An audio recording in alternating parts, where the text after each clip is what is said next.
पापा, मेरी सासू माँ मेरी गृहस्थी बसने ही नहीं दे रही। शादी के बाद पहली बार मायके में आई आरुषि अपने मम्मी सीमा और पापा रवि जी के साथ शाम की चाय का लुत्फ उठा रही थी।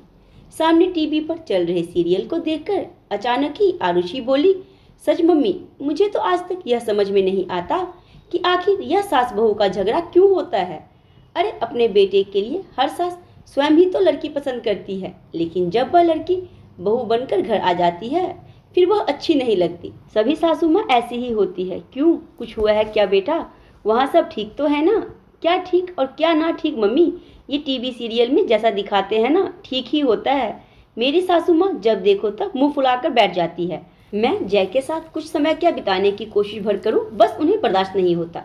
किसी न किसी बहाने बस सुनाना शुरू कर देती है। और एक जय है, सीधे साधे, माँ के बहकावे में तुरंत आ जाते हैं। आरुषि की बात सुनकर रवि जी ने टीवी की आवाज़ कम करते हुए कहा, आरुषि बेटा, साफ साफ बताओ कि आखिर बात क्या है। पापा, मेरी सासू माँ मेरी गृहस्थी बसने ही नहीं दे रही है। मैं उनके ऑफिस से लौटकर आने पर उन्हें पानी दे देती हूँ तो बस मेरी सासू माँ मुँह फुला लेंगी। अरे घर वाली हूँ, अपने पति को पानी चाय नहीं पूछूंगी। एक दिन मेरा मन हुआ तो मैं पिज़्ज़ा मंगवा कर खा रही थी। अब वो ठहरी बुढ़िया पिज़्ज़ा बर्गर नहीं खाती तो मैं अकेले मंगवा कर खा रही थी और तब तक ये आ गए तो मैंने उन्हें भी थोड़ा सा पिज़्ज़ा खिला दिया। इस पर भी माँ जी मुँह बनाकर बैठ गई। अब हमारी शादी हुई है और अगर कपल साथ में टाइम स्पेंड नहीं करेंगे तो ओह, मैं सब समझ गया आरुषि बेटा, जो तुम समझ रही हो वैसा बिल्कुल भी नहीं है, रवि जी ने कहा। तो सीमा जी ने उन्हें हैरानी से देखा और फिर पूछा, क्या समझ गए? और वो ठीक ही तो समझ रही है। आखिर समधन जी क्यों दोनों के बीच घुसने की कोशिश कर रही हैं? सीमा, तुम तो समझदार हो, घर गृहस्थी की उलझनों को सुलझाने के बखूबी बाद भी ऐसी बात कह रही हो। आरुषि का तो मुझे समझ आया कि उसकी अभी अभी शादी हुई है तो उसे घर गृहस्थी को, घर परिवार को समझने में वक्त लगेगा, मगर मुझे पूरा विश्वास है कि मेरी आरुषि जल्दी सब समझ जाएगी। मैं सचमुच समझ नहीं पा रही पापा, आखिर आप कहना क्या चाहते हैं? मैं तो गृहस्थी बसाने की पूरी कोशिश कर रही हूँ, मगर मेरी सासू माँ ही, कहकर आरुषि गुस्से से भर गई।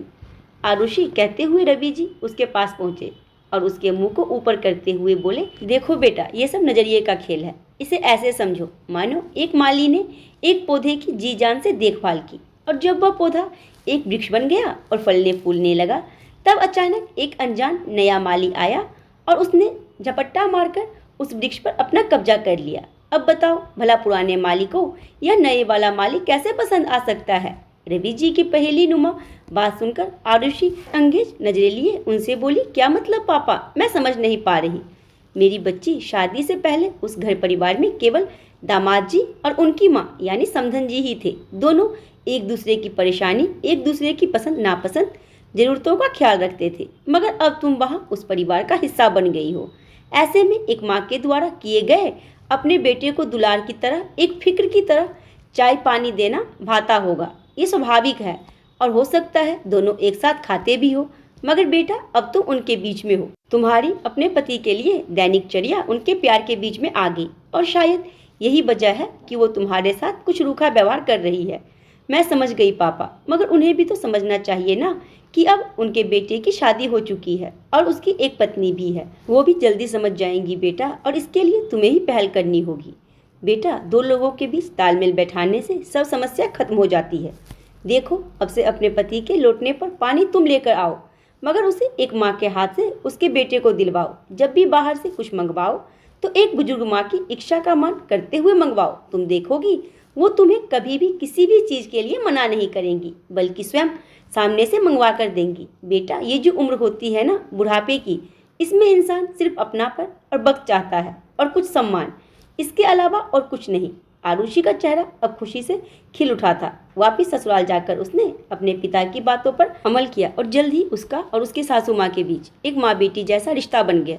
और कुछ ही दिनों में आरुषि दोबारा अपने मम्मी पापा से मिलने आई और उसने बताया कि अब उसका घर परिवार स्वर्ग से सुंदर बन गया है। आज की कहानी के बारे में अपनी राय मुझे जरूर दें और अगर कहानी पसंद है तो लाइक शेयर एंड सब्सक्राइब करना ना भूलें।